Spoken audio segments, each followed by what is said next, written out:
cuando vean enfoques de investigación 2, enfoques cualitativos. Y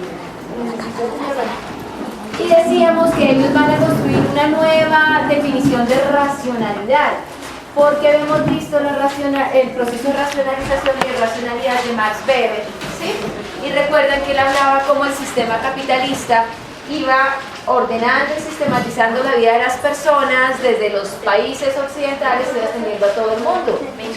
Y ellos que van a encontrar, como van a estudiar sociedades muy distintas a las nuestras, tipo los OE, pero en otras latitudes, pues se van a encontrar con que hay unas funciones sociales que se cumplen en unas prácticas, por ejemplo, que tienen que ver con la magia y la religión que explicábamos, y que esas prácticas obedecen a una racionalidad mucho más profunda que les permiten a las comunidades o a las sociedades tener mayor cohesión, más apoyo moral, enfrentar o soltar tensiones, pulsiones, temores frente a la incertidumbre, frente a la muerte, frente a las catástrofes, frente a situaciones que los hombres de esta sociedad, así sea muy, digamos que somos muy avanzados y con mucha tecnología, o de otras sociedades con menor tecnología, tenemos, ¿sí? Y van a encontrar que ese tipo de racionalidad no solamente está en esas culturas, sino que también están en las nuestras. Y hablábamos, por ejemplo, de los procesos de duelo, o los acompañamientos a las personas cuando están en estado terminal, o las creencias de todo tipo que tienen las personas para que puedan funcionar mejor en la sociedad. Así que esa racionalidad no solamente se basa en calcular, en planear, en predecir, en cambiar tecnología humana por no humana, que también está, sino que también cumple unas funciones sociales, y por eso se habla de una racionalidad mucho más profunda, ¿sí? Y que está en todas las sociedades, y que no implica medir. Digamos, una persona que hace un buen proceso de duelo, ¿uno cómo lo mide? ¿Con qué indicadores? Sí, pero eso cumple una función social. Las personas entonces desde el judaísmo, desde el islamismo, desde el catolicismo, que hacen una serie de prácticas, ¿eso qué hace? Que las personas puedan superar, aliviar tensiones, dolores, emociones, y son funciones sociales, y por supuesto eso es un tipo de racionalidad que cumple una función social. También decíamos que el funcionalismo retoma a Durkheim, ¿no es cierto?, sobre esas funciones cuando se dan, entonces que las funciones sociales se dan de mejor manera en las sociedades primitivas, porque la organización lo permite, porque están las relaciones cara a cara, porque la solidaridad es mecánica, mientras que en las sociedades modernas esas funciones sociales son más complejas y hay una tendencia a la anomia, a una desregulación de esas funciones. ¿Por qué? Somos millones de personas haciendo cosas muy distintas, todos nos necesitamos de todos, pero eso genera como esas relaciones complejas, genera a veces mayores disfuncionalidades. Y decíamos que ese funcionalismo, el teórico más importante es Talcott Parsons,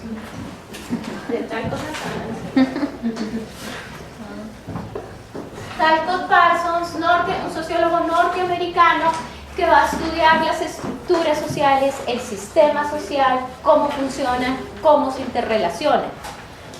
Ahora bien, esta teoría funcionalista, yo les decía, es muy importante para el trabajo social, porque en el contexto en que nace el trabajo social también nace con la teoría y se afirma con esta teoría. Y decíamos entonces, recuerden cuando ustedes vieron historia del trabajo social. Antes del trabajo social eran las acciones benéficas y filantrópicas de las iglesias, de organizaciones, pero después va a ser el Estado, ¿no es cierto? Frente a esa crisis del sistema capitalista que habla Carlos Marx, el Estado dice no, tiene un porcentaje muy alto de población excluida, marginada, en condiciones de injusticia, desigualdad social, ya la situación es tan grande que yo tengo que entrar a tomar medidas. Y en ese contexto también nace el trabajo social. Desde este día, el trabajo social es una respuesta a las deficiencias del sistema capitalista. Y trabajo social va a intervenir desde esta mirada funcionalista, mirando qué no funciona, ¿sí? Entonces, no funciona la pobreza, por supuesto. No funcionan las situaciones que alteran la familia. No funciona las relaciones sociales por la exclusión, por la desigualdad. Y el trabajador social va a ir a intervenir allá también desde una perspectiva muy de la asistencia y del servicio social, pero ya son en términos de profesión. Ahora, al funcionalismo le sirve el trabajo social, pero yo les decía, cuando uno se queda solo con una teoría, esa teoría no es completa, no tiene la verdad absoluta. ¿Y qué va a pasar? Que el trabajo social va a caer en los procesos de intervención donde va a decir, allá hay unos pobres, yo voy a ir a intervenir para ayudarlos. Y resulta que no es que haya unos pobres allá con un problema allá, el problema de ellos, fíjense desde la perspectiva estructuralista que va a decir, el problema de allá es también nuestro, porque aquí hay unas estructuras sociales, todo está interrelacionado. Si yo quiero entender la pobreza de los de allá, no puedo quedarme solamente mirando la pobreza de los de allá, tengo que tener una visión totalizadora, global. Y esa perspectiva funcionalista va a limitar la intervención en trabajo social en el sentido de que donde hay una disfuncionalidad, entro, intervengo y trato de reparar. Pero fíjense que eso ha cambiado en trabajo social, porque trabajo social lo que es un trabajo de acompañamiento, de formación, de gestión, de impulsar y potenciar, pero lo que las comunidades ya tienen, no es que yo vengo y lo resuelvo. Y eso es una mirada funcionalista muy sesgada. Eso por un lado. Por otra parte, aquí yo les voy a dar unas características o un tipo de, una clasificación de necesidades que hace Malinowski.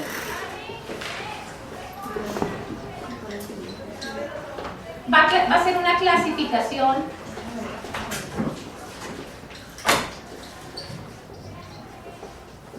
de las necesidades sociales, porque recuerden que yo les decía, ¿qué es una función social? Aquella que suple una necesidad social, ¿sí? La familia suple muchas necesidades, el sistema productivo suple las necesidades para que nos podamos mantener, para que podamos comer, para que podamos tener recursos. Y Malinowski va a hacer una clasificación y va a decir primero, hay unas necesidades biológicas. Malinowski, perdón un momento. Para que vayan notando, las necesidades biológicas son aquellas que son iguales a cualquier ser vivo, ¿no es cierto? Necesitamos comer, necesitamos alimentarnos, necesitamos protegernos.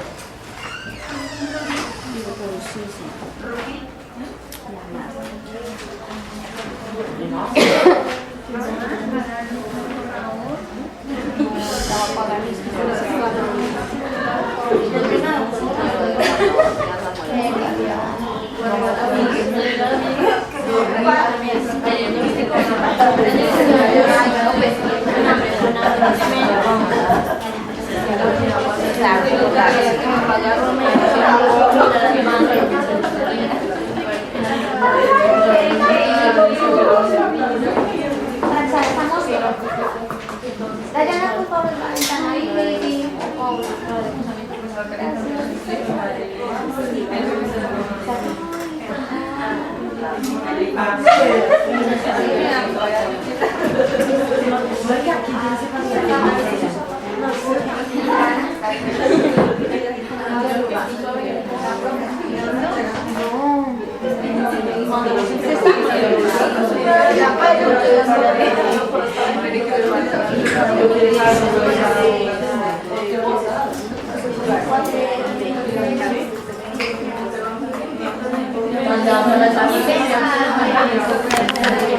Es comer, tener abrigo, hogar, reproducirse, ¿no es cierto? Hay unas necesidades sociales básicas, ¿no es cierto?, que se fundamentan en la cooperación y la solidaridad, ¿sí? Fíjense que si no hay cooperación y solidaridad, no hay manera, ¿no es cierto?, de convivir y de sobrevivir. ¿Qué tal una madre que no sea solidaria con su hijo? Pues termina muriendo, ¿no es cierto?, la criatura. ¿O qué tal que no haya cooperación? Si no cooperáramos, no podremos funcionar como sociedad. Y hay unas necesidades sociales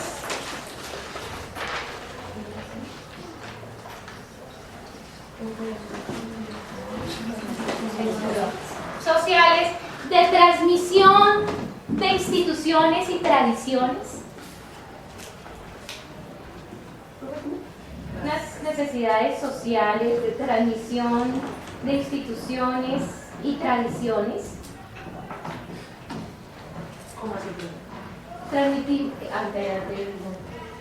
transmitimos instituciones y tradiciones a las siguientes generaciones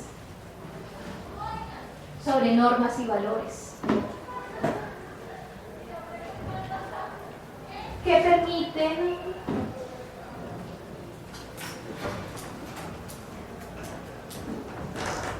la reproducción social.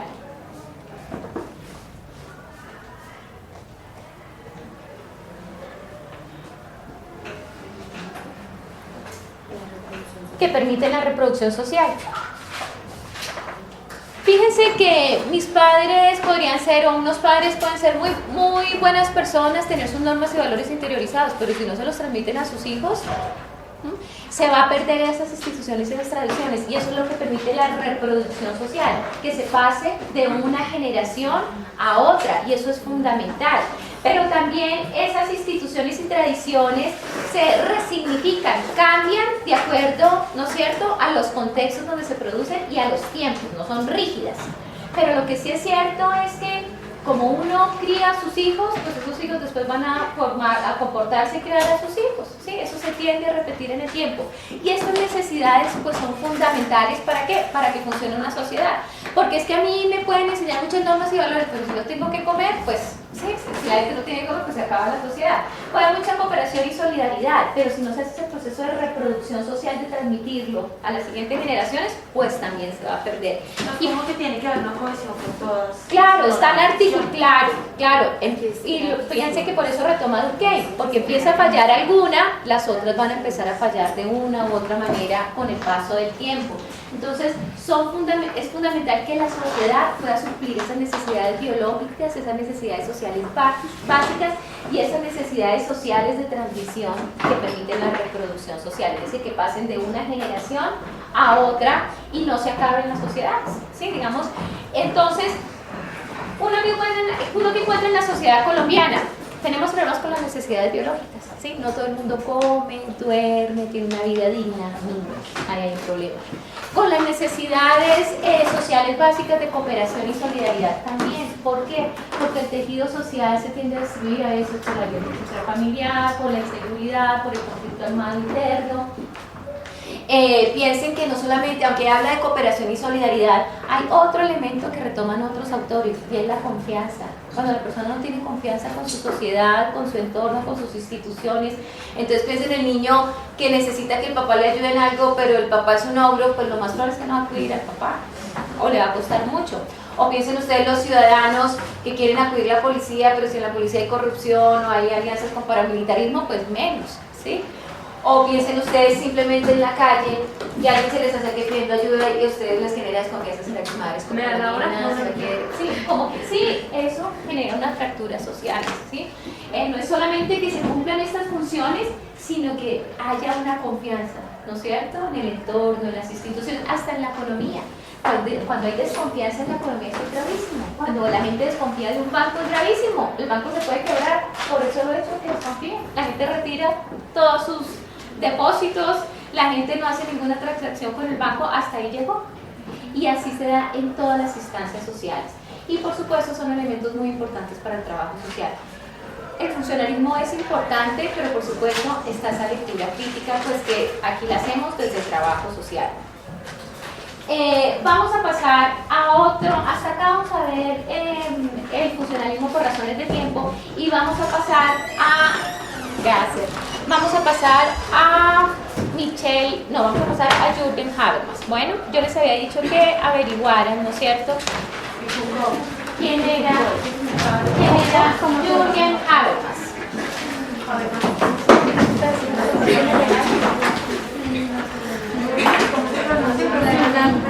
Jürgen Habermas.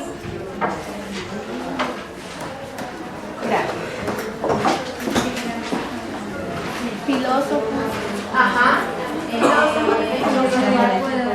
Practicaba la ética, la filosofía. Entonces Jürgen Habermas va a ser un filósofo, economista, sociólogo, historiador, periodista, docente, muy importante. Jürgen Habermas es tal vez uno de los filósofos más importantes del siglo XX y XXI, murió hace poco. estuvo en Colombia un tiempo antes de morir, lo trajo al Instituto Pesar de la Universidad Javeriana. Como tú decías, es heredero de la Escuela de Frankfurt. La Escuela de Frankfurt, ¿qué era? La Escuela de Frankfurt era un grupo de intelectuales alemanes que se van a establecer entre la Primera y la Segunda Guerra Mundial, y ellos van a construir algo que también es muy importante en el trabajo social. Es más, es una corriente del trabajo social que se llama la teoría crítica. Y Habermas va a retomar, va a ser heredero de esos aportes de estos teóricos.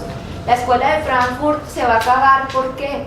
Porque surge el nacionalsocialismo, que es el partido que va a encabezar Adolfo Hitler, que va a llevar a Alemania a la Segunda Guerra Mundial. Alemania había perdido la Primera Guerra Mundial, había quedado muy mal, además con unas condiciones bien duras por parte de quienes ganaron la guerra, y va a generar algo que no es solamente de los individuos, es también de las sociedades, y que Durkheim va a decir es una patología social, y es el resentimiento. Va a quedar resentida, dolida, porque perdió la guerra, y además porque Alemania, con sus intelectuales y el pueblo en general, ellos tenían una idea de que los arios, el pueblo alemán, estaba llamado a cumplir un lugar preponderante en el escenario internacional. Y otro elemento, por eso el partido es el nacionalsocialismo. La nación está por encima de los individuos y está por encima de las otras naciones, que eso es lo grave. Entonces, si Alemania necesita territorio para beneficiar a su nación, pues se lo va a quitar al que pueda y al que se deje. Por eso es que va a invadir Polonia y va a empezar después la Segunda Guerra Mundial. Y Weber también tenía esas ideas de Alemania, que iba a cumplir un papel preponderante, sí, a nivel mundial. Digamos, por ejemplo, músicos como Wagner también tenían esa idea, ¿sí?, de la nación alemana, además de la raza aria. Eso no es solamente, no es una idea de Hitler, es una idea social que se va a incubar, ¿no es cierto?, y después va a desembocar en esa situación. En ese contexto en que nace la teoría crítica y que retoma Habermas como heredero de estos primeros autores, pues ellos van a hacer una lectura crítica también al sistema capitalista, y van a retomar autores como, van a retomar muchísimos autores, van a retomar a Carlos Marx con la lectura crítica del sistema capitalista y el concepto de trabajo, van a retomar a Max Weber con lo que vimos de la acción social, pero va a hacerle una crítica y la va a reimplementar. También va a generar una nueva racionalidad, que es lo que él va a denominar racionalidad comunicativa, y que va a dar lugar a lo que es la teoría de la acción comunicativa, que hoy vamos a ver algunas de sus partes.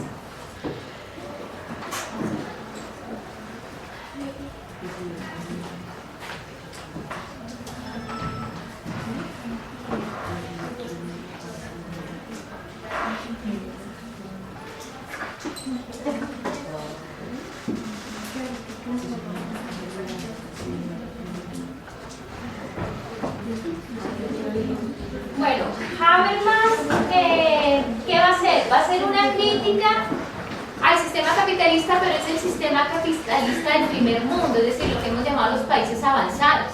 Y uno dice, bueno, pero una crítica a estos países, ¿por qué? Si tienen mejor calidad de vida, tienen necesidades básicas satisfechas de la mayoría de su población, viven mejor que nosotros, realmente no tienen la pobreza que nosotros tenemos, el conflicto armado interno, ¿sí? Y lo que va a decir Habermas es que, a pesar de los adelantos del sistema social en estos países, todavía hay procesos de alienación, ¿sí?, de reificación, de lo que también llama Marx fetichismo de la mercancía. Porque ¿qué pasa en los países del primer mundo? Ellos, porque están alienados, porque aunque tienen muchos recursos, por ejemplo, su tiempo parece comprado, porque allá sí que el proceso de racionalización es más fuerte. Ustedes pueden ver, por ejemplo, en Nueva York, hace poco yo leí un artículo, cómo esos altos ejecutivos que viven en Manhattan se pasaron a vivir a Manhattan porque, claro, les quedaba muy lejos su lugar de residencia, su lugar de trabajo, y casi la vida se vuelve trabajo. Y pueden tener muy buenas casas, adecuan zonas que estaban abandonadas de esa zona, etcétera, etcétera. Les queda cerca Wall Street, pero ¿qué sucede? Que no tienen tiempo para sus hijos, tienen que contratar, ¿no es cierto?, mujeres que cuiden a sus hijos. Y que a su vez descuiden los niños, o sea, que esas mujeres tienen en la casa por ir a criar. Claro. Pero igual acá no estamos lejos de eso. Sí, claro, nosotros tenemos escenarios muy parecidos. Entonces, fíjense que es una forma de alienación. Gano mucho dinero, pero mi tiempo no me lo determino yo. En eso no hay libertad, ¿sí? Sino que otros determinan mi tiempo. Y ahora vamos a mirar cómo Habermas hace esa lectura crítica sobre ese capitalismo avanzado. ¿Qué tiene que ver eso con nosotros si en términos generales ese mundo es distinto al nuestro? ¿Sí? Pues aunque tiene cosas muy distintas, Habermas propone un proceso de autoemancipación. Y fíjense que eso es muy distinto para la intervención en trabajo social. El funcionalismo decía, vamos allá, intervenimos y ayudamos y colaboramos para que salgan de una situación o una dificultad o suplimos una necesidad. Pero aquí la teoría crítica lo que dicen, no señores, hacemos la intervención, pero a partir de lo que la gente piensa, siente, vive y de lo que ellos mismos pueden aportar. Y nosotros lo que somos facilitadores, hacemos el acompañamiento. Y por supuesto, en aquellos aspectos que requieran formación, pues la haremos, ¿sí? Pero fíjense que la orientación es distinta. Y eso es bueno que ustedes ya lo vayan teniendo en cuenta. ¿Por qué? Porque en este país, por ejemplo, en términos de políticas públicas, los trabajadores sociales y los sociales en general funcionamos desde una mirada muy funcionalista, es decir, asistencia. Y cuando solo hay asistencia, ¿no es cierto? Dar, ayudar, ¿qué se vuelve? Asistencialismo. ¿No? Mientras que si uno empodera a la gente toma conciencia, eso que decía Carlos Marx, para transformarse ella. Yo no estoy esperando que es que los otros se transformen. Yo estoy esperando es que yo me transforme, que yo me autoemancipe. Porque es que nadie me libera a mí si yo no me libero, si yo no tomo conciencia. No es que el trabajo social va a ir a ayudar y a liberar a los otros. No, señores. Es más, si la gente no se quiere liberar y no le provoca, si la gente le dan todas las ayudas, todos los recursos y las herramientas, no le provoca, ustedes pueden, qué sé yo, hacer hasta lo imposible y ustedes no pueden pasar por encima de la voluntad de otro. ¿Sí? Así sepan que esa voluntad no les va a traer consecuencias negativas, así ustedes quieran ayudarlos. Sí, el primer punto para ayudarse es dejarse ayudar, ¿sí? Pero el primer punto es uno hacer, por eso ustedes trabajan tanto ese término empoderamiento, empoderarse, porque cuando yo soy consciente de mi situación, yo no me estoy echando la culpa al otro, ni me estoy desquitando con el otro, como pasaba en esa Alemania nazi. ¿Con quiénes se desquitan? Con los judíos, con los gitanos, y con todo el que pensara distinto. Sino que yo estoy mirando es qué pasa conmigo, ¿sí? Y cómo hago para autoemanciparme, para tener un mayor conocimiento, una mayor capacidad de reflexión, para tomar mejores decisiones en la vida. Y fíjense que eso pasa no solo en lo personal, en todas las instancias sociales. La teoría crítica le va a apuntar entonces a esa posición. Profe, no tengo claro, autoemancipación es como la capacidad de conocimiento de mí mismo para poder transformarme. Porque yo soy el que me transforma, nadie me transforma. Perdón, voy a apagar acá la luz. Ah, no, ya está apagada. Cerramos un poquito. Sí, tiene mucho calor. Bueno, entonces, por consenso, entremos al tema de Habermas, el diálogo. Creo que si algo es una aromática, ¿no? Bueno, entonces ya decíamos, él va a trabajar la teoría de la acción comunicativa. ¿Qué busca Habermas? Habermas no solamente busca explicar cómo funciona el mundo, que es importante, ¿no es cierto?, para la intervención.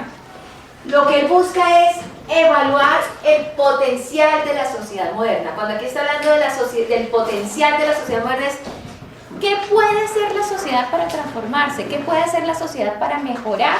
¿Qué puede hacer la sociedad para salir de toda forma de alienación y de subyugación? ¿Y cómo? Para evaluar ese potencial, sus problemas, para lograr la autoemancipación humana. ¿A ustedes no les parecería chévere que, por ejemplo, acá en Bogotá, a pesar de tener ese sistema de movilidad tan precario, la gente en Transmilenio pudiera tener un mayor autocontrol y ser más correcta los unos con los otros? ¿No sería la vida más amable? Y no solucionamos, ¿no es cierto?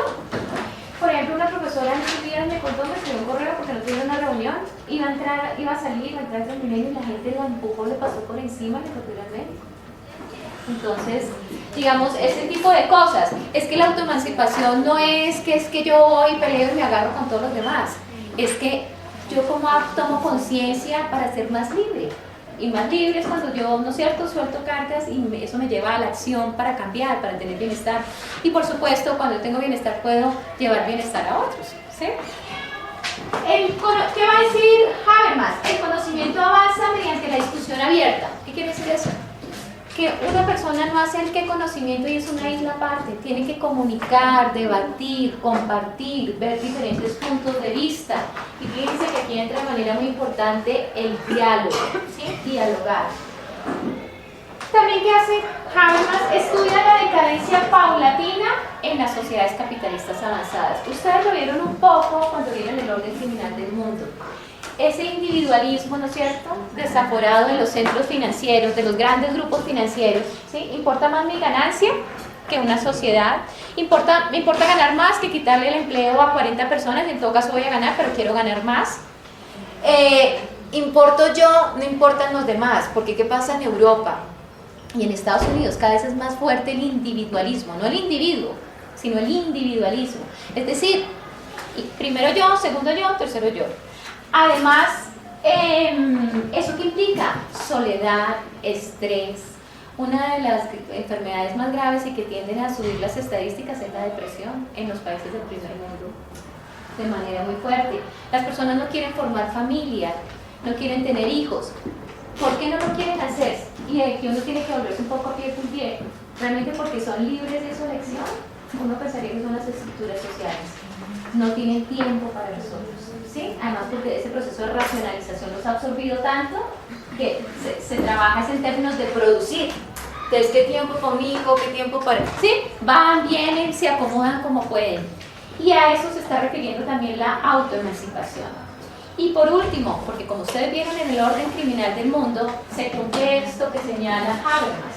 Los valores últimos, el valor a la vida, al bienestar, ¿no es cierto? Que las personas puedan desarrollar su potencial humano en términos de Karl Marx, rigen menos en las prácticas políticas que antes. ¿Por qué?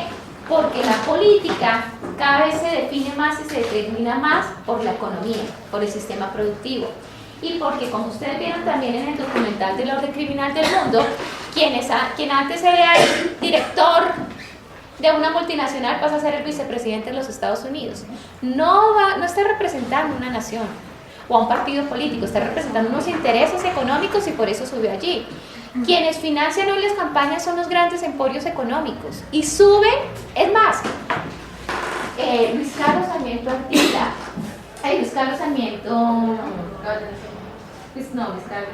Angulo, Ardila Lule, en su entonces cuando vivía Julio Mario Santo Domingo y lo que hoy es el sindicato antioqueño o los distintos grupos, ¿qué hacen? Ellos no financian a uno, para su información financian a todos, no es que cualquiera puede salir, es que van a la fija. Algo que a mí me gustaba de Mocus es que él no permitió que le financiaran nada.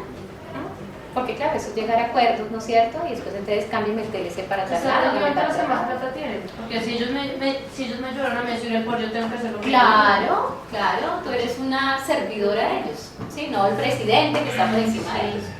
Entonces, en Europa pasa esto. Si aquí pasa que hay tantos recursos en Europa, hay muchos más recursos y mucho mayor poder en ese sistema capitalista y así se informa. Profe, ¿por quién vas a votar? ¿Sabes que no sé? Es que saco. No me gusta. Lo que yo decía la vez pasada, no es votar al mejor, sino al menos peor. Sí, no sé. Es increíble, o sea, pocos días. Sí voy a votar. ¿Por quién? No sé. Estoy igual que... No tengo candidatos. Bueno, además como yo trabajo con desplazamiento forzado, digamos, uno ve ahí como los resultados de las políticas. Ustedes vean políticas públicas, se van a acordar, ¿no es cierto?, del orden criminal del mundo y del manejo del sistema económico. En Colombia quien impone las políticas o dice hasta dónde llegan las políticas sociales es el Fondo Monetario Internacional, el Banco Interamericano de Desarrollo y la Organización Mundial del Comercio.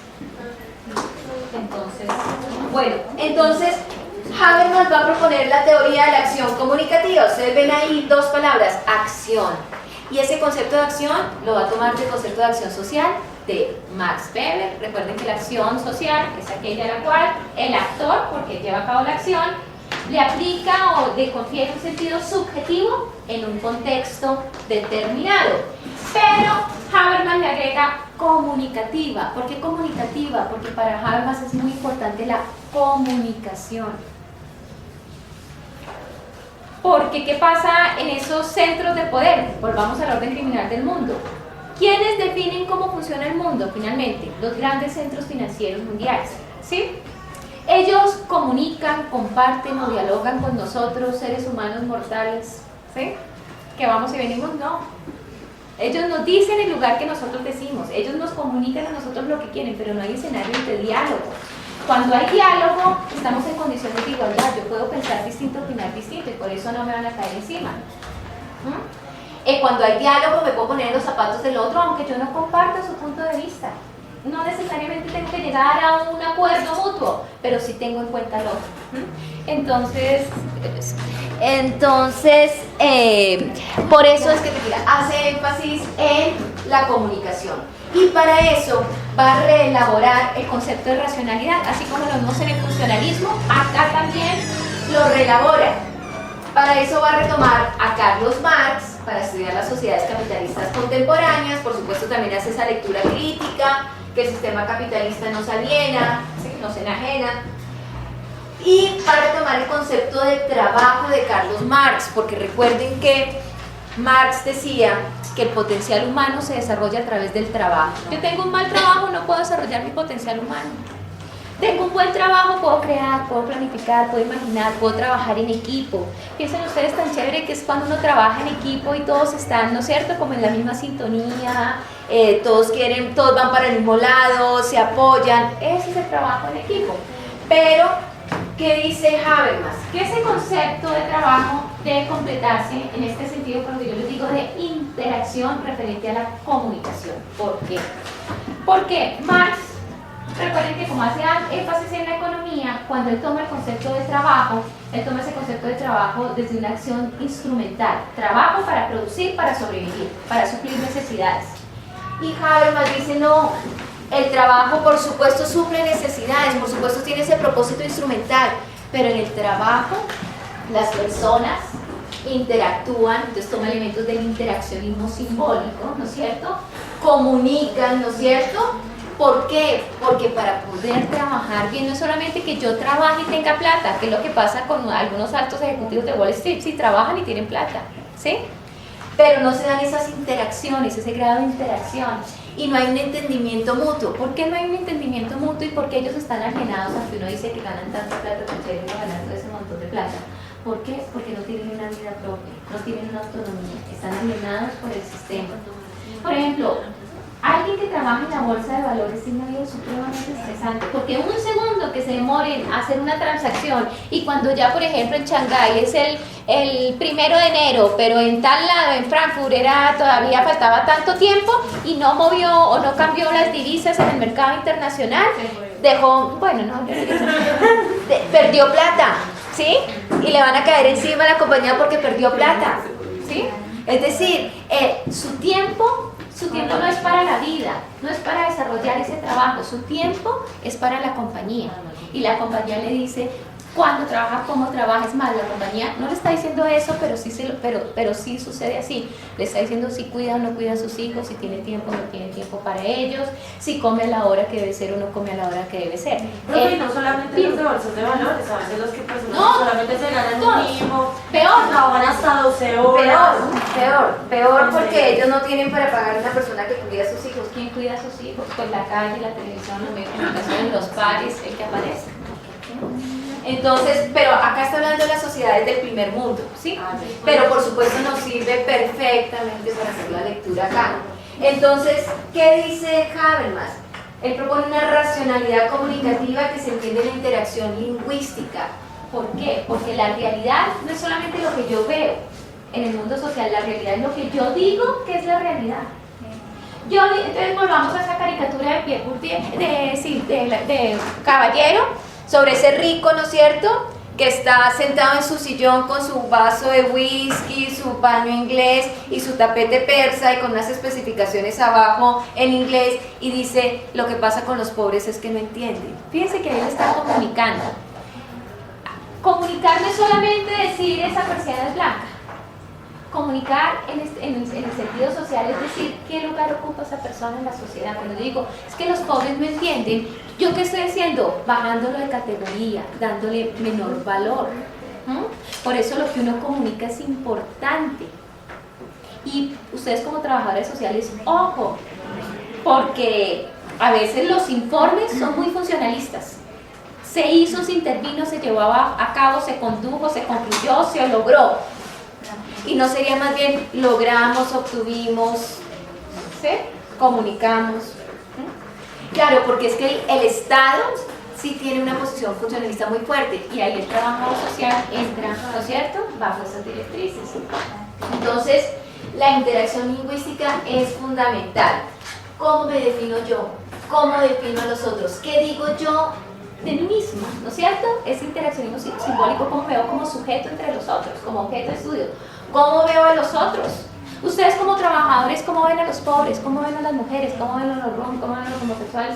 Independientemente de su concepción personal, que es válida, sino cómo, porque como yo hablo, como yo comunico, yo significo el mundo y establezco el mundo. Y donde ustedes van a tener una posición directriz, ¿sí? Vamos a organizar comunidades, pero ese término no debería ser así. Vamos a mirar cómo la comunidad se organiza. Se lo está imponiendo como debe ser. Claro, y eso está muy arraigado en las ciencias sociales todavía.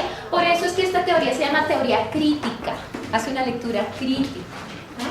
Entonces, critica el sistema capitalista en el caso de Habermas de los países del primer mundo. ¿Y por qué hace esa teoría crítica? Porque busca la autoemancipación de los hombres. ¿Cómo se logra esa autoemancipación? A través de un conocimiento científico que busque levantar restricciones sociales. Restricciones sociales donde yo ubico a las personas, donde yo defino a las personas, donde yo comunico a las personas lo que me conviene, porque eso hace el Estado, eso hace la economía, eso hacen los empleadores, ¿no es cierto? Comunico lo que me conviene, digo como me conviene. Y también restricciones psicológicas del pasado, es que nosotros tenemos una carga histórica y más todavía en los países que no nos calificamos como del primer mundo, ¿sí? De subyugación, de dominación, de formas veladas de alienación contra la mujer, contra los niños, contra los adultos mayores, contra los obreros, hay muchas formas ahí que hay que autoemanciparse, tomar conciencia y generar acciones comunicativas donde yo pueda entrar en diálogo con los otros para lograr la transformación social.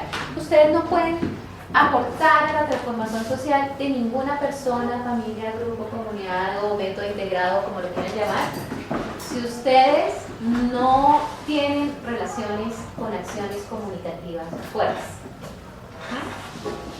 ¿Y eso qué implica? Tener en cuenta al otro. Y tener en cuenta al otro no es dejar pasar todo lo que diga el otro, porque uno puede estar en desacuerdo y eso también es válido. Tener en cuenta al otro es que yo puedo mirar al otro desde su perspectiva, no me quedo solamente con la mía, porque entonces no habría manera de hacer una intervención adecuada. Por eso trabajo social hace tanto énfasis en la teoría crítica de Habermas. Yo les mando las diapositivas, niñas, pero no es que el correo, todas las que necesiten con mucho gusto se las mando. Y para eso, para la propuesta de Habermas, él va a construir dos conceptos. Un concepto es el mundo de la vida. Ustedes vieron vida cotidiana y cultura, ¿cierto? Cultura y vida cotidiana. Sí, señor. El mundo de la vida es todo lo que pasa en la vida cotidiana. ¿Será que eso no es importante? Recuerden que el interaccionismo decía que la vida cotidiana es un entramado complejo, porque es que en la vida cotidiana que se dan significados compartidos de nuestras actividades diarias y se dan por supuestos. Nacemos, ¿no es cierto? Estereotipos, patrones culturales, tradiciones, costumbres, y es crucial para la reproducción social, lo que hablaba del funcionalismo, esas necesidades sociales que debo transmitir, ¿no es cierto?, para que una sociedad sobreviva. Pero también, ¿qué pasa? La sociedad se hace y rehace mediante esas prácticas rutinarias. ¿Y cómo es que yo logro aprender unos significados y valores, unas prácticas, sino es a través de la comunicación. ¿Cómo uno hace para que un niño tenga unos valores y normas básicos que le sirvan para la vida? Sabiéndolos comunicar. Y por supuesto, sabiéndolos comunicar no es pararse y decirle sea bueno, sea honesto, sea puntual, sea respetuoso. No. Y por eso las frases de muchos que dicen que el ejemplo, ¿no es cierto?, dice más que las palabras.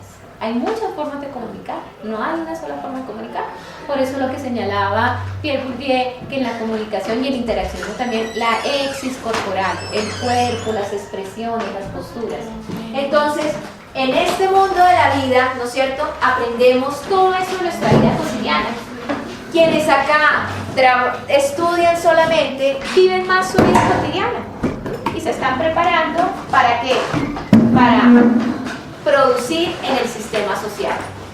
El sistema social, para Habermas, es la forma que tienen las estructuras sociales y los imperativos funcionales, y esto lo toma de la teoría funcionalista, que condicionan nuestras acciones, pero ojo, porque aquí entra de manera fuerte el sistema capitalista, a través del dinero y el poder. Es aquí donde se dan las fuerzas y las relaciones de producción. Entonces, en el mundo de la vida, lo que aprendemos en la vida cotidiana, costumbres, normas, valores, prácticas, hábitos, ¿sí? Acá nos preparamos para entrar al sistema social en el mercado laboral, porque fíjense que acá está a través del dinero y el poder, en un sistema como el nuestro, que es un sistema capitalista, donde se ejercen fuerzas y relaciones de producción. Por supuesto, ambos son necesarios, ambos son importantes. ¿Cuál es la crítica que hace Habermas y por eso le preocupa ese capitalismo del primer mundo o el capitalismo avanzado? Pues que este sistema social cada vez coloniza, ese es el término que utiliza, coloniza el mundo de la vida. ¿Qué quiere decir eso? Lo controla. Es decir, el mundo, el sistema social espera que salgan hombres estables culturalmente, con unas normas y valores, que sean excelentes trabajadores sociales, muy honestos, muy correctos, etcétera, etcétera, etcétera, que entren al sistema social, ¿no es cierto?, donde hay esas fuerzas y relaciones de producción en el mercado laboral, que se condicionan sus acciones a través del dinero y el poder en el sistema capitalista. ¿Qué pasa? Que este sistema social cada vez colonice más ese mundo de la vida. Pues que aquí es donde yo aprendo esos significados, y si yo no los aprendo bien, si yo no aprendo esas normas y patrones que dan cohesión social, pues no voy a funcionar también en el sistema social. Hay una dependencia. Pero el sistema capitalista cada vez entra más al mundo de la vida, y esto tiene, por supuesto, recoge lo que decía Max Weber sobre la racionalización. Cómo nos determinan el tiempo, los espacios, nos programan, y nosotros entonces pensamos, que eso también no lo debate Bourdieu, pensamos que es que solo queremos tener un hijo porque es que nos parece, porque es que nos gusta, no queremos tener familia, ¿sí? No, eso está condicionado por las estructuras sociales, porque es que no hay tiempo. La gente, miren, ¿qué es la vida sino tiempo? ¿Sí o no? Cuando un niño dice, es que mi mamá no tiene tiempo para mí, es que no le está dando vida, no le está dando todo lo que necesita. ¿Sí? Si nos ponemos así en términos existencialistas, pero son reales.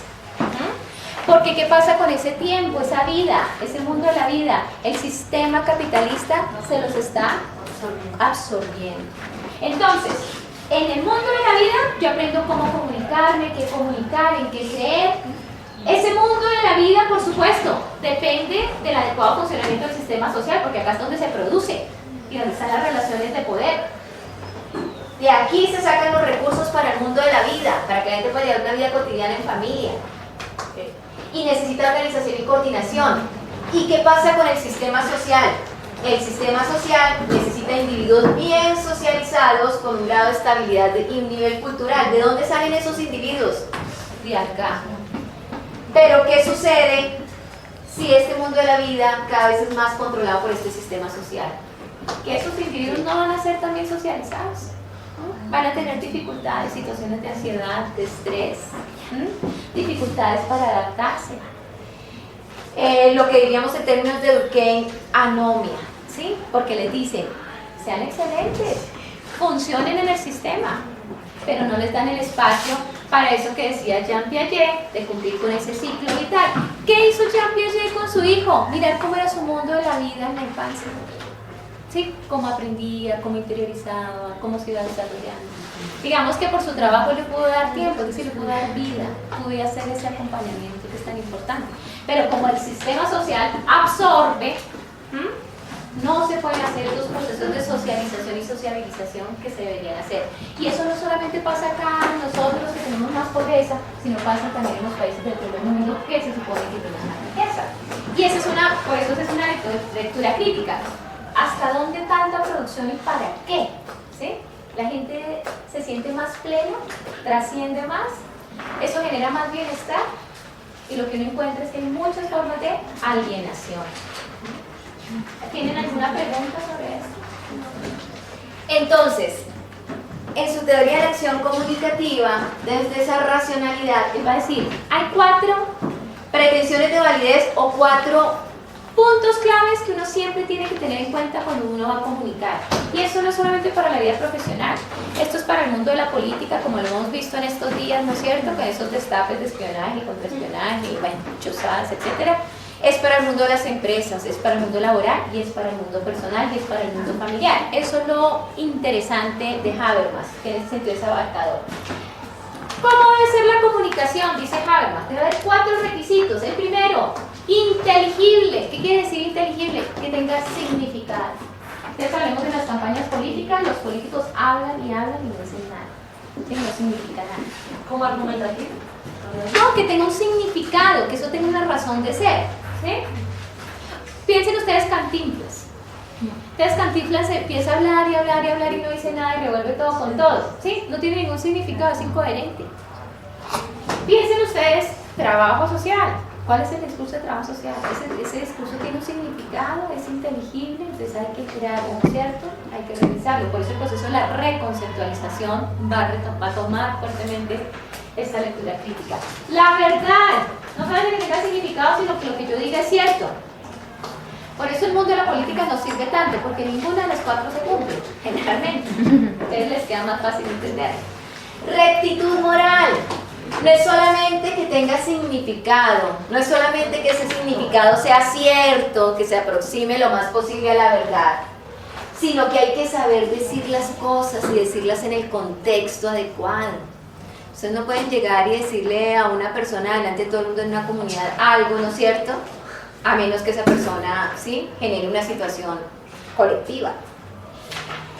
Ustedes no pueden decirle, como hay en un documental de Impunity sobre una psicóloga que atiende a un niño que la mamá la desaparecieron los paramilitares y le dice, no, tu mamá está en el cielo, no va a volver porque Dios lo quiso así. Ni es inteligible, ¿no es cierto? Porque ese concepto de Dios, ¿sí?, es un Dios tergiversado, que Dios está malo, ¿no es cierto? No es verdadero, ¿sí? Y no está obrando con rectitud moral. No sé, digamos, a mí me pasó algo así con mi sobrina.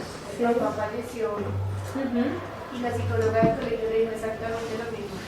Mi sobrina hoy no pisa una iglesia. No. 7 años sola, ella tiene una atención a Dios inmensa. O sea, y ya por más psicólogos o no, psicólogos que se tratan de todo.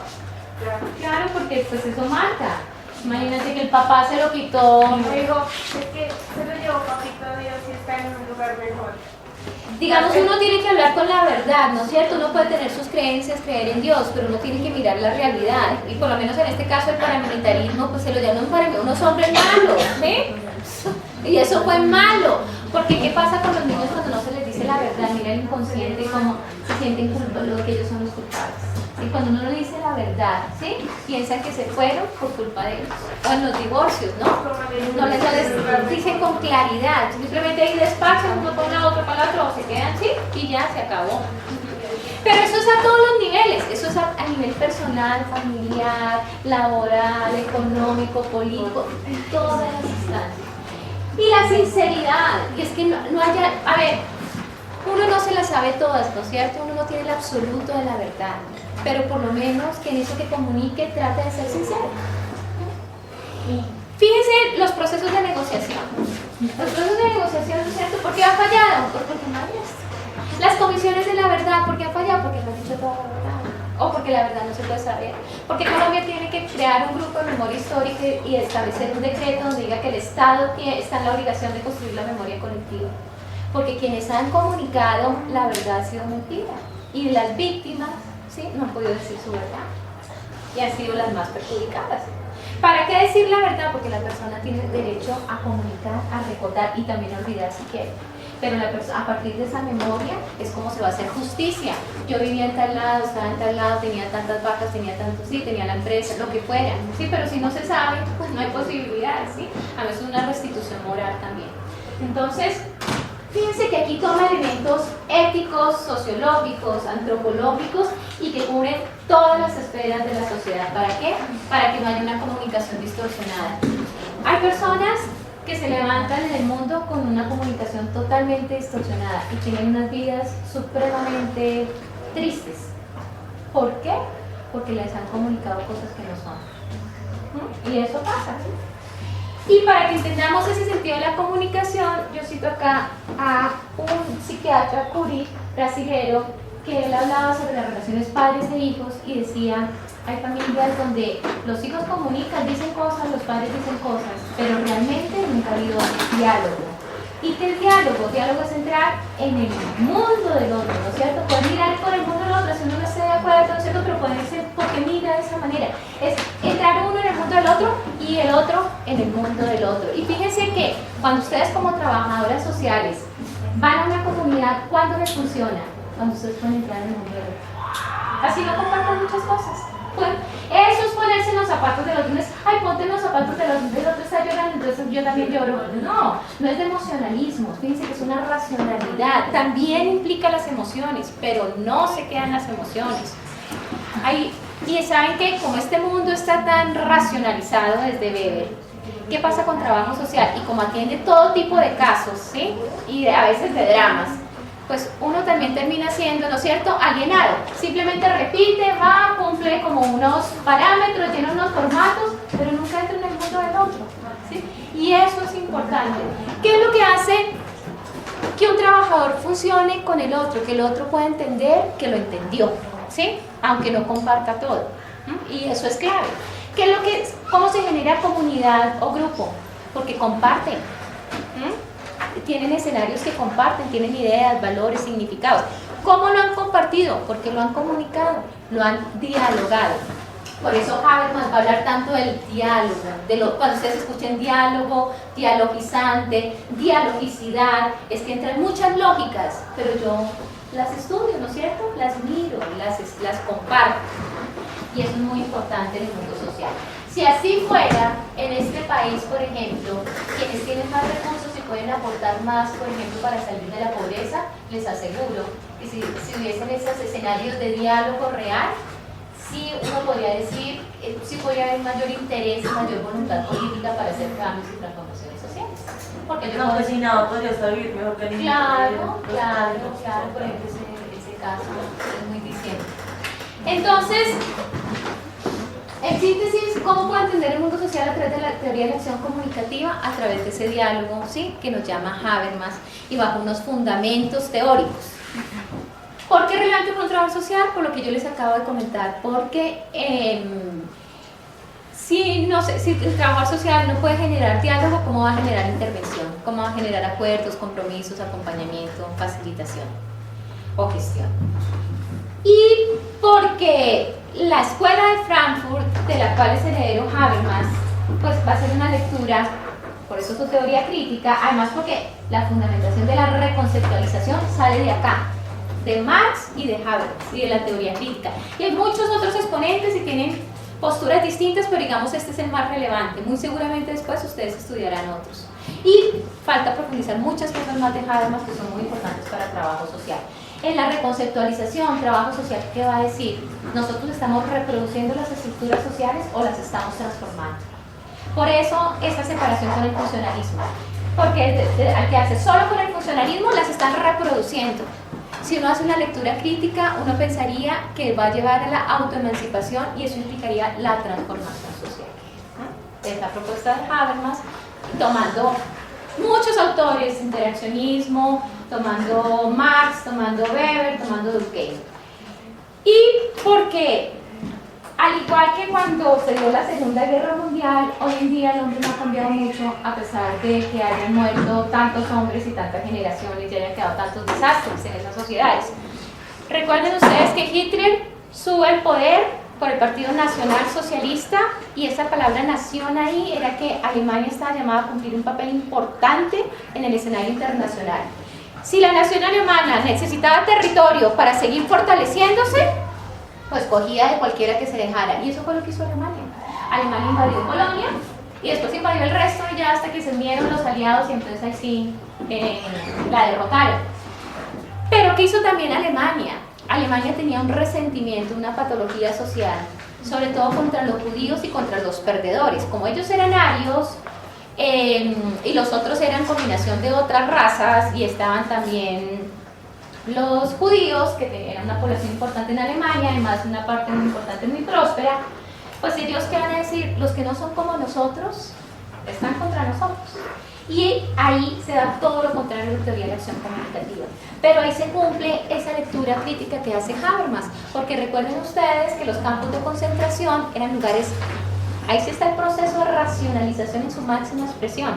Cómo controlar, destruir de manera sistemática y ordenada la mayor cantidad de población judía, gitana y todos los que no nos convengan, pero al precio más económico, la manera más eficaz, más eficiente. ¿Y ellos qué van a hacer? Van a construir las cámaras de gas que decían en sus instrucciones cómo matar judíos, paso 1, paso 2, paso 3. Ustedes saben que los cogían, los reunían, los llevaban en vagones de carga, de ganado y de artículos, y los llevaban a los campos de concentración. Entonces el campo de concentración en Auschwitz decía: el trabajo os libertará, y ponían música clásica de fondo porque había que controlar, ambientar, que no se fueran a asustar. Y llegaban y ponían a un lado hombres, mujeres, niños, ancianos, ¿sí? Y separaban los enfermos, los niños que no podían trabajar, y eso de una vez para las cámaras de gas. Les hacían quitar la ropa, pasaban a las cámaras de gas, decían que eran duchas, decían que se iban a bañar. sí.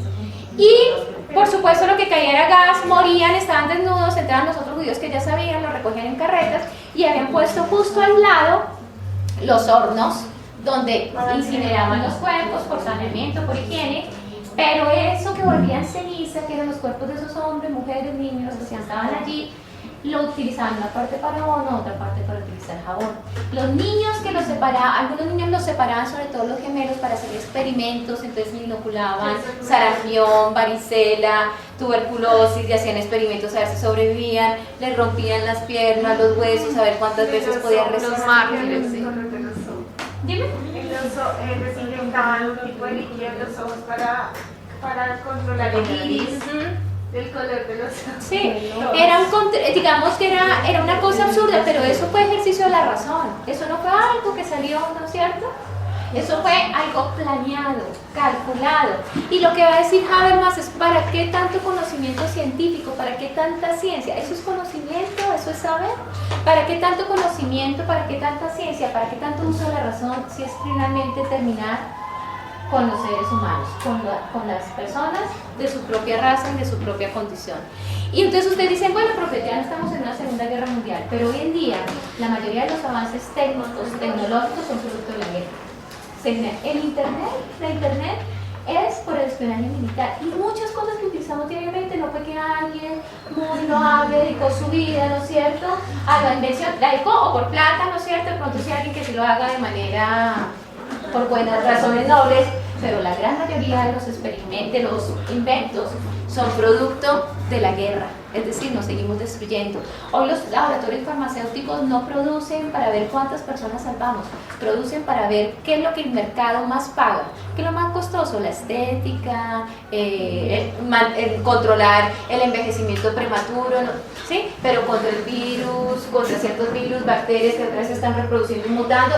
¿Sí se asustan ahora? Porque como están mutando ya pueden dar en cualquier lado, no solamente entre los más pobres, de los países más pobres, sino que se propagan por todo el planeta, porque es que la globalización también es eso, ¿no? Se globalizan las enfermedades. ¿Qué tan cierto es eso de que se crean esos nuevos enfermos? O sea, digamos que las pandemias y las virales no aparecen porque sí, sino que se crean precisamente como para tener tanto una cosa como un propósito control de económico. la sobrepoblación en ciertas áreas del mundo o para pues, tener un control también. Pues mira, sobre eso se ha especulado mucho. Lo que yo sí sé, sí, porque digamos comprobar así, ¿no? Lo que yo sí sé es que sí ha habido accidentes de laboratorio donde han mutado, ¿no es cierto?, bacterias, virus y se han propagado. Como también sucede que traen animales de un lugar a otro y arrasan con toda la fauna del lugar, sí, ese tipo de cosas. O como cuando pasó el huracán que fue fuertísimo en Miami, bueno, no sé si era Katrina, sí, Katrina, que habían unos peces que son devoradores, ¿sí? Comen de todo, tienen unos dientes terribles, se rompió el acuario en Miami y nosotros hoy, por ejemplo, las Islas de Rosario tienen cuidado esos peces y se comen todo lo que encuentran, como una especie de piraña marina, ¿no? Pero sí son terribles, son voraces, son depredadores y están acabando con la fauna. Entonces, digamos, hay catástrofes naturales y hay catástrofes antrópicas, es decir, con la intervención del hombre. Y también las enfermedades, claro, hay una manipulación. Pero no sé hasta el punto, Que sea como no sé, eso sí no sé, sí hay, digamos, como un debate alrededor de eso, pero creo que también sería un riesgo muy grande porque hoy en día, si algo compartimos los ricos con los pobres es el ambiente y sobre todo el oxígeno, los gases y las bacterias. ¿Sí? Entonces, no sé. De pronto en las guerras, ¿no es cierto? Sí se hacía eso, en las guerras del Medio Oriente. Quiero una manera de controlar. Ya, no, pues de matar a la población, como hizo por ejemplo Saddam Hussein con los... Es una etnia que está en 5 países en el Medio Oriente. Llegó a un pueblo donde vivía la gente común y corriente, niños, mujeres, y echó un gas, ¿sí? Como un gas mostaza, y eso mata a todos los seres vivos, mató a toda la población civil, ¿sí? Entonces, digamos que eso sí se ha hecho. Y además eso deja secuelas. Todo, el agua, la tierra,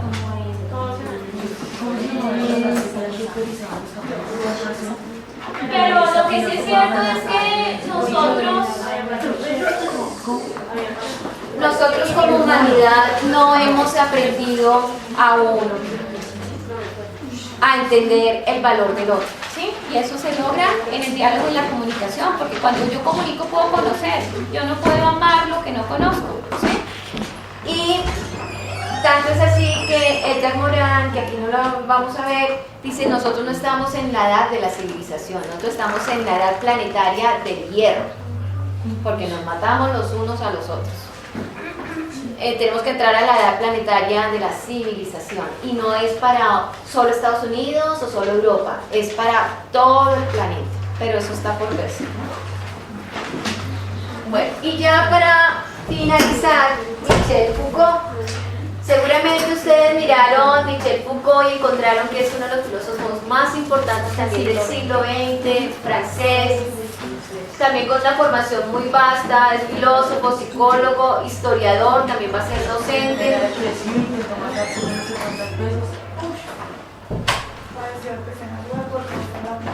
Sí, claro.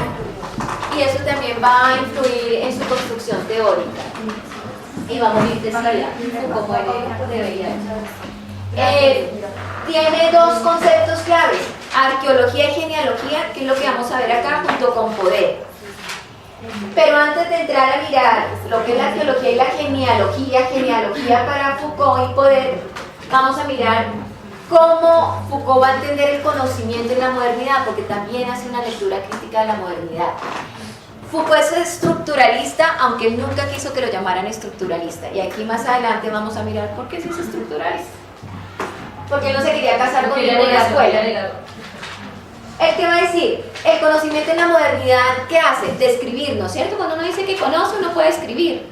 Explicar, que está muy bien. Comprender, pero comprender un mundo exterior. Fíjense que es una mirada muy positivista. Recuerden a Comte que uno vaya afuera, indaga, observa, constata, compara, llega a unas conclusiones.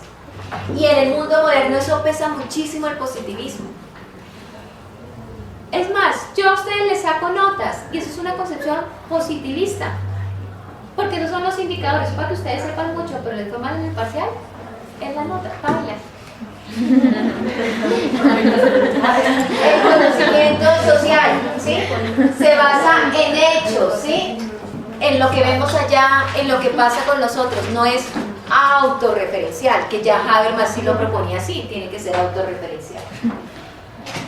El tercer punto que destaca Foucault de la modernidad es que el conocimiento de la modernidad es que no pretende explicar fenómenos no familiares, es decir, cosas que no son extrañas, mediante analogías, comparaciones con los que sí lo son. Y aquí me voy a detener porque aquí parte es clave.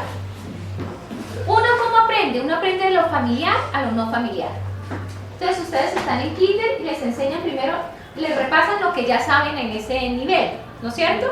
Y después les empiezan a enseñar cosas que no son familiares, ¿cómo? Tomando lo que es familiar. Ustedes aprenden los números. Ah, ya sé los números, identifico que el 1, que el 2. Pero un niño sabe el 1, el 2 inicialmente, pero no sabe que 2 es mayor que 1. ¿No es cierto? Que 1 es menor que 2. ¿No? O que 1 más 2 es 3. Simplemente los números.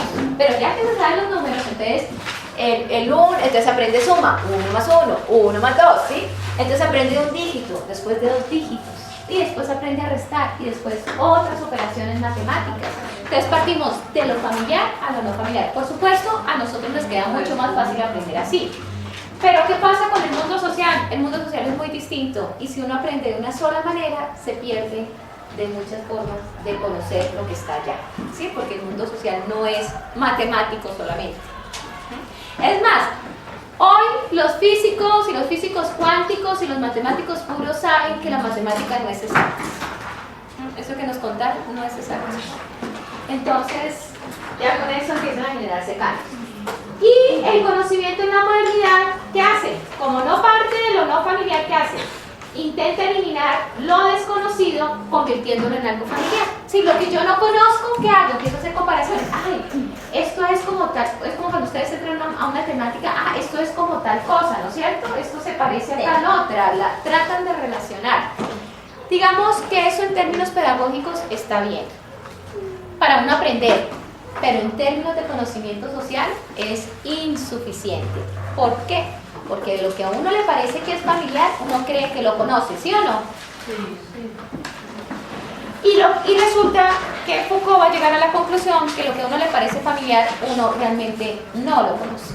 Y lo otro, a uno lo que le parece familiar, lo normaliza. Es que eso es lo normal, ¿no es cierto? Y resulta que lo normal, que porque es familiar, a veces es bien anormal, poco ético, dañino, incorrecto. Es porque está habituado, ¿no? Claro, naturalizado. se normaliza, claro. Pero ustedes como van a intervenir, si ustedes se van a encontrar con comunidades donde les parezca normal, Pegarle a una mujer. por ejemplo, pues ahí no. Entonces, ahí entra Foucault. Es como el que va por el centro y roban a alguien. Ay, eso es normal. Porque Sí, es el señora. centro. Sí, señora. Así es. Lo normal. Pero lo normal es lo que puede pasar. Pero no quiere decir que sea correcto o que lo No es lo ideal. conozcamos. Lo normal no tiene que ser lo ideal. No. Y por eso, para Foucault, su blanco es lo familiar. Es hacer esa crítica a lo que llamamos familiar. No lo desconocido. Pero ¿qué hace Foucault? Va a construir dos conceptos. El primer concepto es arqueología. La arqueología es una ciencia que estudia las civilizaciones que ya se extinguieron. Entonces uno no le puede preguntar, por ejemplo, a los mayas que desaparecieron, no sé qué significa este dibujito acá, no sé cómo me cuenta acá, ustedes cómo era que hacían los sacrificios. No, ¿qué hace el arqueólogo? Va y busca, ¿no es cierto? Escarba una tierra y encuentra un montón de cosas, pero él tampoco se puede poner a especular, ¿no? Ay, encontré un hueso de marrano. Encontré un hueso humano. Ah, eso era que comían con los marranos. ¿Sí? O eran caníbales, porque había... No se puede especular. Sí, en el mundo social lo que hay es mucha especulación. Si ustedes ven a los políticos, esos sí que especulan, ¿no? Se inventan cosas y Todo es un montaje. y se supone, niñas, que ustedes van a hacer ciencia cuando hagan investigación.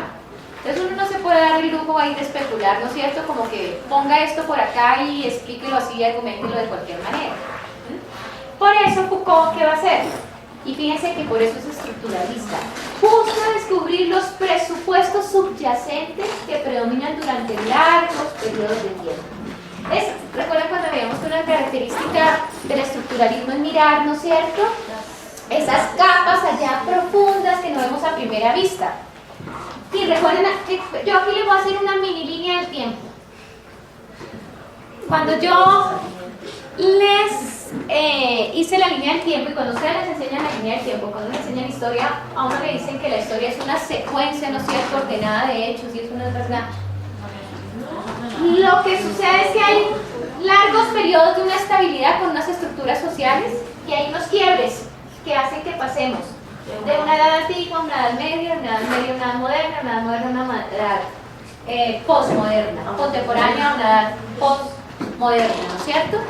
Entonces, para explicar eso, Foucault va a escribir una obra que se llama Historia de la locura en la época clásica, que son discursos sobre la cordura y la locura que durante siglos fueron muy habituales.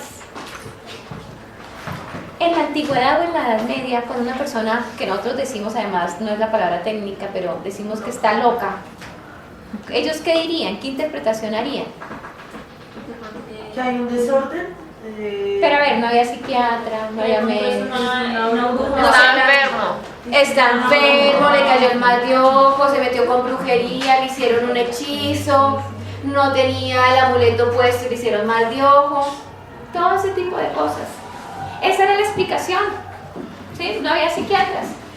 Cuando empiezan a hablar de que salud mental, de la locura y la cordura, de que tiene que haber una evaluación, de que puede ser una alteración neurológica, que puede ser un trauma profundo que afectó y distorsionó su realidad, o un trauma que hizo que su personalidad se partiera y fuera esquizofrénica, o que solo es bipolar, que no está loca, por supuesto. Ese tipo de cosas.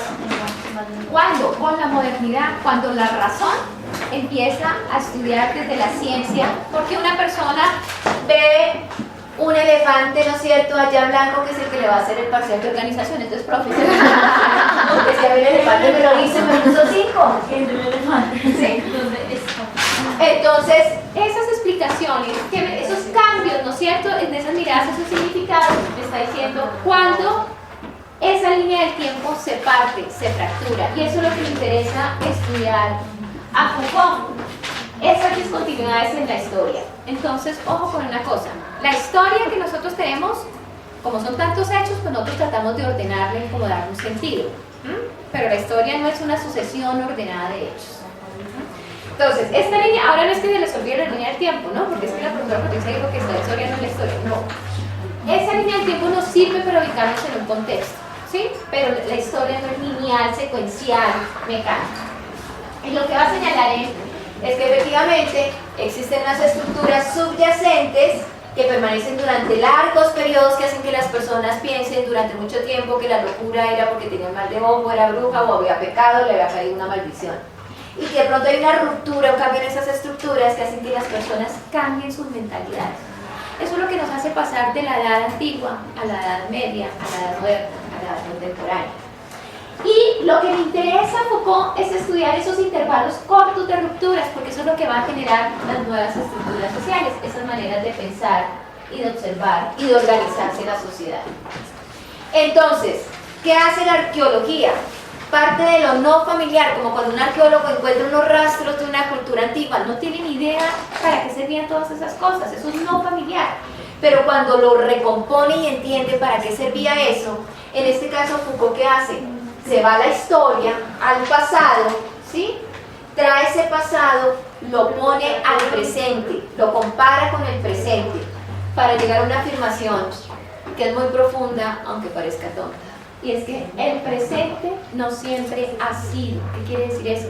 Que la gente no siempre ha pensado como nosotros pensamos, que la gente no siempre ha vivido como nosotros vivimos, que la gente no siempre ha sentido como nosotros sentimos, y que además las sociedades tienden a su vez a cambiar. No hay conceptos ni prácticas actuales que sean universales o fijas, pero miren una cosa, que cuando uno va a estudiar el mundo social, uno tiene esa preconcepción. que es que las cosas son así, son fijas y son universales. Y muy grave, sobre todo cuando uno va a intervenir, que piensa que las cosas son fijas y son universales, que no cambian. Entonces él trae eso no familiar, que es el pasado lejano, como la gente pensaba hace años que nosotros no estuvimos, para traer al presente para decir que eso que es tan familiar resulta que es extraño. Les voy a decir por qué es extraño. Porque, listo, nosotros avanzamos en la ciencia, en neurología, en psiquiatría, y entonces podemos encontrar que una persona le falta el litio, otra persona tuvo con un trauma tan terrible que la desestabilizó emocionalmente y la sacó de la realidad. Pero fíjense que en ese proceso de racionalización de Max Weber, durante mucho tiempo, a cualquier persona que tenía problemas mentales, no importa cuál era, si fuera bipolar, esquizofrénico, lo que fuera, fuera cualquier, porque eso hay reguero de enfermedades mentales, ¿qué le hacían? Para todos, electrochoques. Y además, alguien si tenía una histeria, una neurosis, una depresión profunda, también tenga su electrochoque. Lobotomías, ese tipo, ¿no es cierto? No, acá es por el presupuesto, por el excelente servicio de salud que tenemos, ¿no es cierto? Pero allá era un proceso de racionalización. Era natural que una niña que tenía una depresión, tenía 16 años y de pronto sus hormonas estaban descompensadas, ¿no? Electrochoques. Semejante salvajada.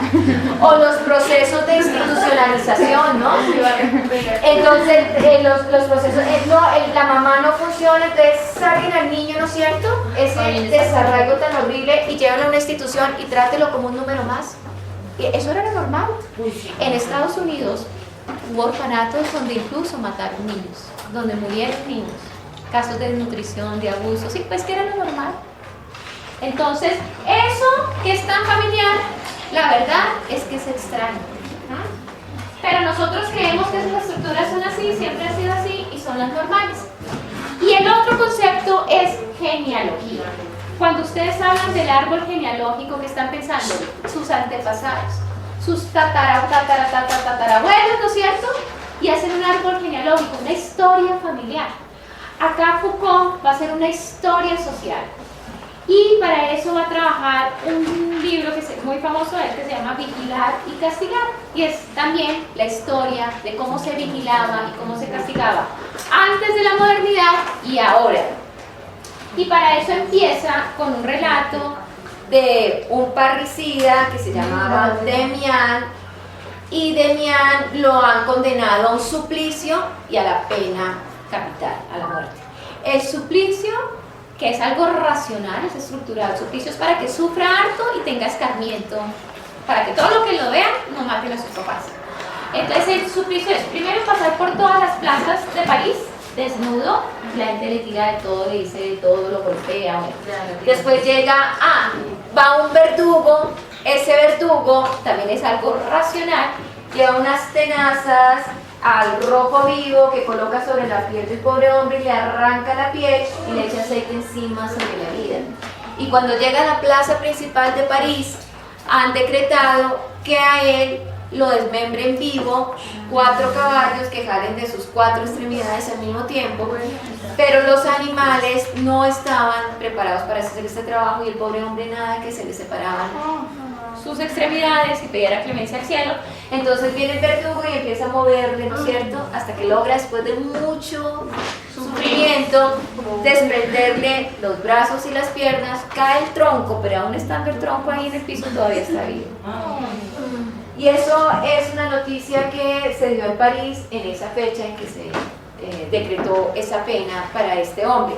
Finalmente la gente al principio la gente sí abucheaba, le insultaba, le pegaba, veía eso, sí, que se hacía justicia, pero al final ya generaba tanta conmiseración, ya querían era que se muriera rápido, era para que no sufriera más ese pobre señor. Y Foucault va a estudiar cómo es la vigilancia, cómo es el castigo en la Edad Media y en la Edad Moderna. En la Edad Media y en la Antigüedad el castigo era sobre el cuerpo, ¿sí? Se castigaban a las personas con dolor físico, pero en el mundo moderno, ¿no es cierto?, es sobre el alma y sobre las emociones. Hoy las personas van a la cárcel, se supone que no deben torturarlas, ¿no? Pero no en la cárcel colombiana no sabría. eso se cumple, pero en principio, ¿no es cierto? La Declaración Universal de los Derechos Humanos, el derecho internacional humanitario dice las personas no deben ser sometidas a torturas. Así que, ¿pero qué hacen? Se le aísla, y eso también genera un dolor emocional. Y más, por ejemplo, en esas penas en Estados Unidos donde la persona puede estar cadena perpetua, 3 meses sin ver la luz, un día para salir a un patio, rodeado de cemento, Solo los ojitos. no puede hablar con nadie, pues claro, eso genera una depresión horrible, un dolor emocional, un dolor en el alma, ¿sí? Pero es una forma de controlar a las personas. Pero Y- hay muchos que sí. Dime. Hay muchos que ya.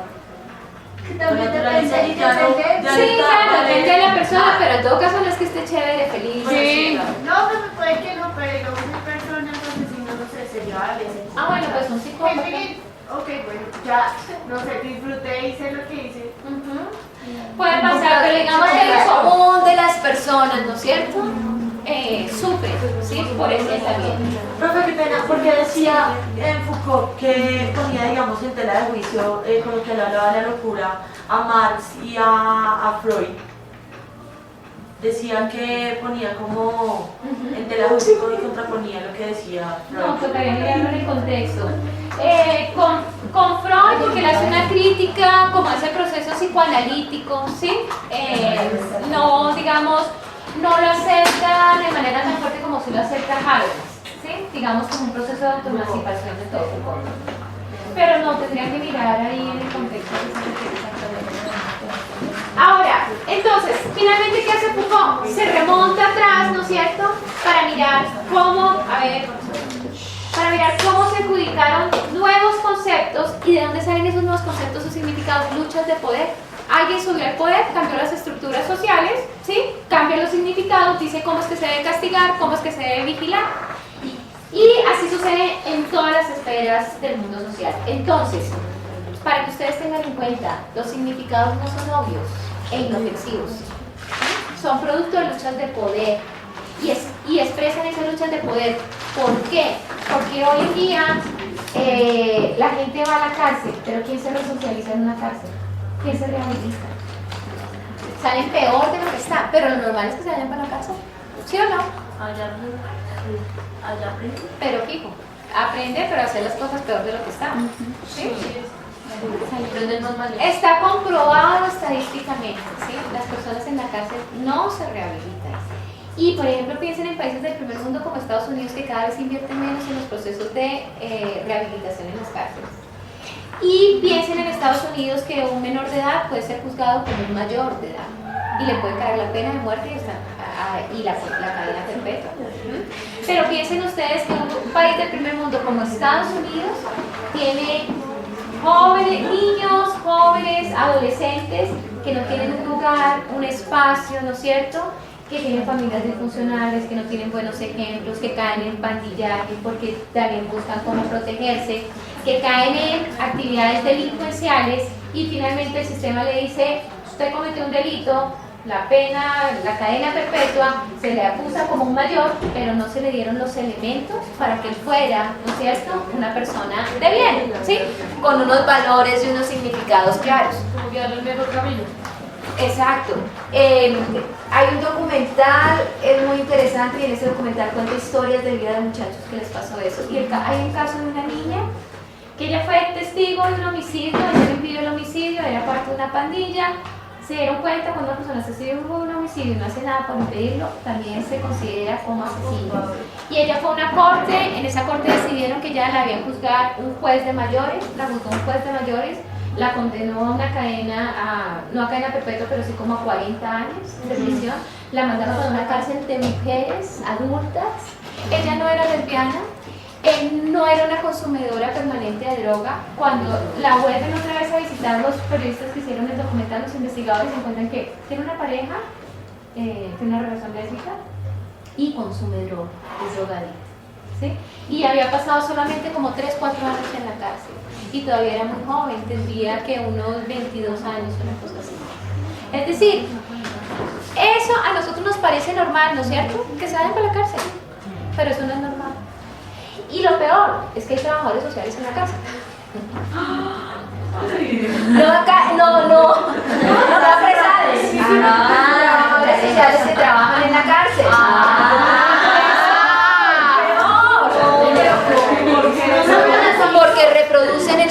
sistema, reproducen el sistema.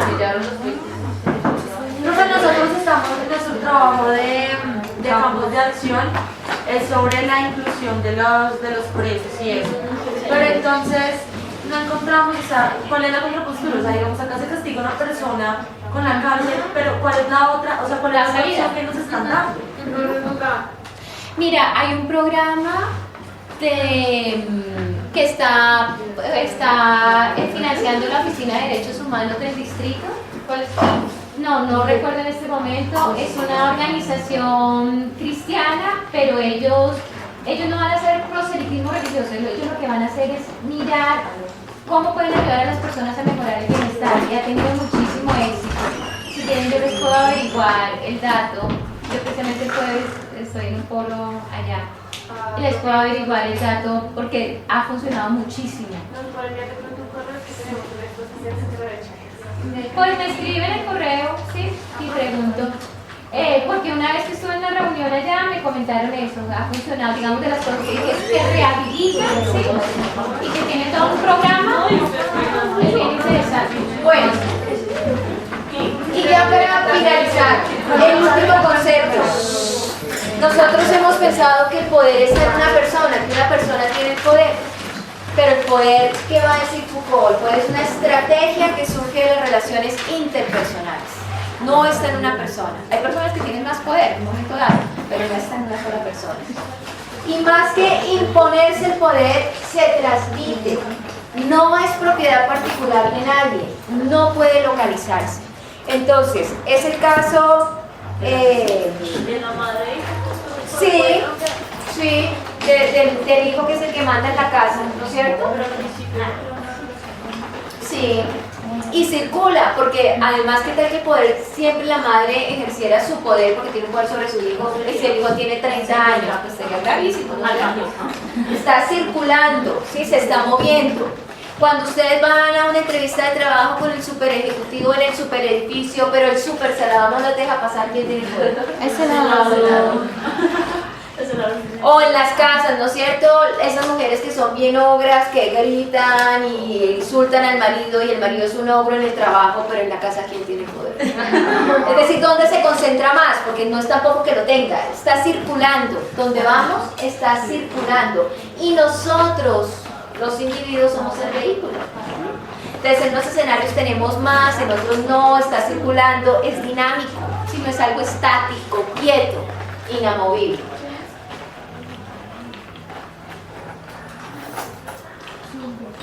Y por supuesto, como el poder es una estrategia, en cada periodo de la historia, ¿qué ha pasado cuando hay un cambio? Entran otros al poder, por eso hay cambios en las estructuras sociales. Después caen y entran otros y hay cambios en las estructuras sociales. En la modernidad, ¿quiénes asumieron, concentraron de manera importante el poder? La clase burguesa, los burgueses. Los burgueses utilizaron a todo el pueblo francés para derrocar a la monarquía, pero ¿quiénes quedaron en el poder? No fueron los campesinos, fueron los burgueses. Establecieron un estado burgués con un pensamiento liberal, con unas libertades que les conviniera a ellos para que la mano de obra pudiera llegar a la ciudad y trabajar para ellos. Hicieron las leyes para que les funcionaran a ellos. Lo que pasa es que después se generan otras dinámicas, porque ¿qué va a decir Foucault? Frente al poder siempre hay resistencias. Siempre hay resistencia. Y esas resistencias van a hacer que el concepto de ciudadanía se amplíe y que hoy en día no solamente los burgueses, ¿no es cierto?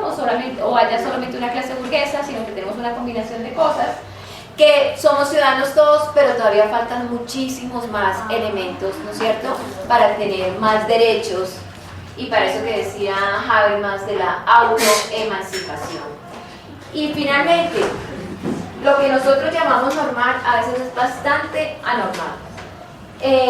Y yo les coloco aquí los ejemplos de los realities porque es que todos de una u otra manera hemos visto realities y sobre todo los realities que más pegan es donde hay más escándalo, más cizaña y donde colocan a las personas en una situación límite. Entonces en una isla desierta por, qué sé yo, 800 millones de pesos para el que gane y los ponen a aguantar hambre, los desarraigan de la familia, no los dejan comunicar con nadie, los ponen pruebas extremas fuera de eso, los ponen en situaciones donde se agarren y peleen, ¿no es cierto? Y mejor si las mujeres o las niñas se agarran de las mechas, o si alguien se siente tan sola que termina en una relación sexual con alguien y ahí, ¿no es cierto?, pasan el tiempo hirviendo. Fíjense que no es un daño sobre el cuerpo, es un daño realmente emocional, porque sí, aguantó hambre, pero después sale y se recupera, pero es las emociones, es poner al límite las emociones, y todos estamos mirando ahí, ¿no es cierto?, entre más, ¿cuándo es mayor el rating? Cuando Sufren más, cuando sufren ellos más, o el mundo del espectáculo, no que se casó, no que tuvo, que no tuvo, que subió, que bajó, entonces invaden la vida privada de las personas. ¿Cuál es el daño emocional con las personas? Es porque no somos famosos. sí. El daño emocional con los famosos, Sí, es un daño emocional. porque a ellos no se les permite, si son jóvenes, por ejemplo, no se les permite hacer lo que a veces los jóvenes hacen, y es que salir de rumba, ¿no es cierto?, y de pronto quedar medio mareados en el parque, o tener una pelea o un altercado. Sí, que eso es parte como del mundo cotidiano, a ellos se les cae encima, pero nosotros también estamos controlados. Hoy en día, nosotros aparecemos en las bases de datos, el control es absoluto. Cuando nosotros hacen lo que quieran, nos venden lo que quieran y damos las gracias para eso, porque nos estudian los perfiles, ¿sí? Y para eso nos venden cosas que no nos sirven para nada, pero estamos convencidos de que compramos lo mejor, ¿sí? Ese tipo de situaciones. Entonces, eso que nosotros llamamos normal y eso que va a llamar Foucault normalización o homogenización, que todo el mundo haga las cosas no quiere decir que esté bien o que sea lo mejor. ¿No? Y eso ustedes lo tienen que revisar pues, como trabajadores sociales cuando se encuentren en los distintos contextos. Bueno, terminamos la temática, el parcial, ¿de qué es? De todo, entra hasta acá, ¿no es cierto? Son 30. Un sistema de reglas y cómo nosotros vamos. De dominación en dominación. Entonces aquí nos sirve la línea del tiempo. ¿Quiénes dominaban en la antigüedad? Los amos, los señores. En la Edad Media, los señores feudales. En los nobles. En la Edad Moderna, inicialmente los nobles, después los burgueses. En la Edad Contemporánea, las clases altas, el sistema financiero, el sistema político influenciado por ese sistema financiero. ¿Y nosotros qué hacemos? Nos ajustamos. Tenemos un grado de poder y unas posibilidades de resistencia. Pero, ¿cuándo cambiarán estas estructuras sociales? Cuando se instauren otras violencias y se generen otros escenarios de poder.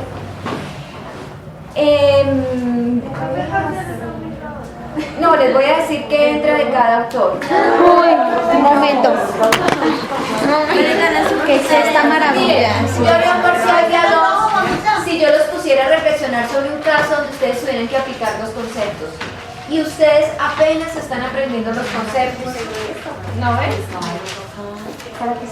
Porque los parciales de dos también se justifican cuando implican, ¿no es cierto?, una reflexión mayor, pero es que ustedes, yo les estoy pidiendo es que se aprendan unos conceptos, que los entiendan, ¿sí? No les voy a poner casos, venga y aplíqueme con relación a esto, usted cómo ve el proceso de autoemancipación desde la lectura de la teoría crítica, no, porque ustedes están desaprendiendo apenas y vimos una clase de cada uno caso. Bueno, entonces, a ver, entre el concepto de sociedad y de cultura. Y además que ese concepto de cultura que yo les di tan básico, y ustedes vieron cultura y vida cotidiana, no, vida cotidiana y cultura, bueno, el orden de los factores no me llegaron a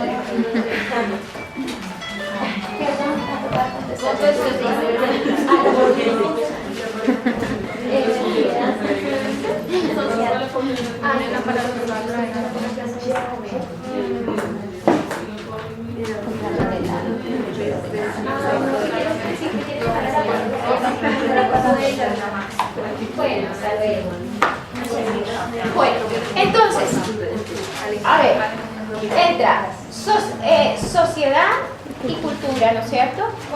Los conceptos. Ahora, no es de memoria, la memoria es lo básico, pero conocer no es memoria. Es que comprendan, ¿no es cierto? Ahora, si lo aprenden de memoria, pues muy bueno. Esa es otra cosa. Y como siempre les digo, no que se inventen otro concepto, ¿no es cierto? La creatividad por ahí. Bueno, además sobre cultura hay como más de 500 definiciones de cultura.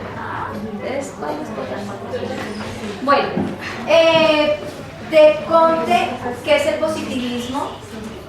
¿Qué es estática y dinámica social? Y la ley de los tres estadios. Espérate, profe. Que no son los estadios del fútbol. Profe, ¿qué es estática y dinámica social? ¿Qué más dijiste? Positivismo y la ley de los tres estadios. La ley de los tres estadios. Y estática y dinámica social. A ver, es que ustedes todo el tiempo van a estar hablando de una u otra manera de positivismo. Y estática y dinámica social es lo que ve es transformación y reproducción social. Entonces eso ustedes lo tienen. Terrible que ustedes lleguen aquí 12 meses y digan ¿qué es reproducción social? Y ya ustedes trabajan con la sociedad o transformación social. Bueno. De Durkheim. De Durkheim, la diferencia entre la sociedad primitiva y la sociedad moderna. Yo espero que ustedes no me coloquen que es que unos tienen mucha tecnología y otros no tienen tecnología, porque no es cierto. Porque los primitivos tienen tecnología, ¿sí? Y esa no es la diferencia desde Durkheim, porque para hacer gracia no hay que venir a la clase. Diferencia entre sociedad primitiva y sociedad moderna. Las diferencias entre la sociedad primitiva y la sociedad moderna. Bueno,